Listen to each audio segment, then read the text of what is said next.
हिस्सा बने हैं। नीरज जी, सबसे पहले आम इंसान की तरह आपसे समझना चाहूंगी, ये आम इंसान इतना कैजुअल कैसे है? महंगाई ने हमारी कमर तोड़ दी है, मतलब इतना महंगा शतक के करीब पेट्रोल पहुंचा है, लेकिन उस तरह का विपक्ष तो अपना काम कर रहा है जो उन्हें करना है, लेकिन आम आवाम इतनी कैजुअल कैसे हो गई है?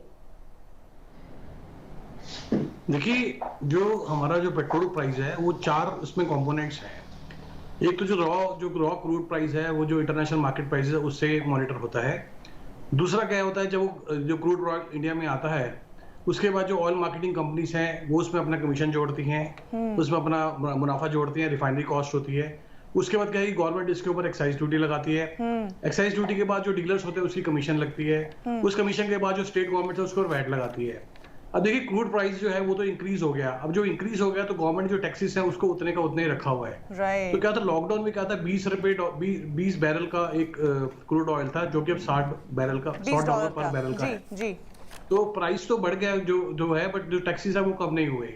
तो मेरे हिसाब से अगर जो इसमें जो 4 स्टेक होल्डर्स हैं, जो स्टेट गवर्नमेंट हो गया, सेंट्रल गवर्नमेंट हो गया और ऑयल मार्केटिंग कंपनीज हो गई और जो पेट्रोल पंप के जो डीलर्स हैं उनकी कमीशन हो गई, अरे सारे स्टेक होल्डर्स बीच में इसमें थोड़ा थोड़ा अपना मार्जिन कम करेंगे या टैक्सेस कम करेंगे, तभी आम पब्लिक को राहत मिलेगी। अदरवाइज ये पेट्रोल प्राइसेस बहुत ज्यादा हाई हैं और इससे क्या होगा, एक तो रिटेल इन्फ्लेशन बढ़ जाएगी और जो कॉमन मैन है उसके ऊपर भी उसका जो उसका डिस्पोजेबल इनकम है वो कम हो जाएगी। तो मेरे से हिसाब से गवर्नमेंट को स्टेप इन करना पड़ेगा और टैक्सेस कुछ कम करने पड़ेंगे और जो ऑयल मार्केटिंग कंपनीज है और जो डीलर्स है उसकी कमीशन भी कम करनी पड़ेगी, तभी इसमें कुछ हो जाएगा। अदरवाइज जो रॉ मटेरियल का जो क्रूड ऑयल का प्राइस है वो तो इंटरनेशनल मार्केट डिसाइड करती है, उसमें कम नहीं हो सकता।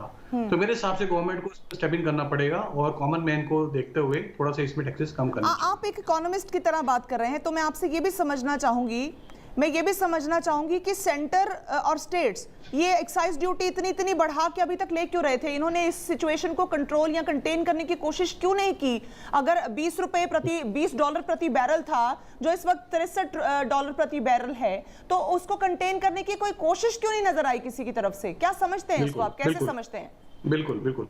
देखिए, जो 8 से 9 महीने से एकदम इकोनॉमिक एक्टिविटी काफी कम थी अक्रॉस द ग्लोब। अब across the globe economic activity कम थी तो इंडिया भी इसका पार्टी था और इंडिया में भी क्या हुआ, इकोनॉमिक एक्टिविटी कम हुई।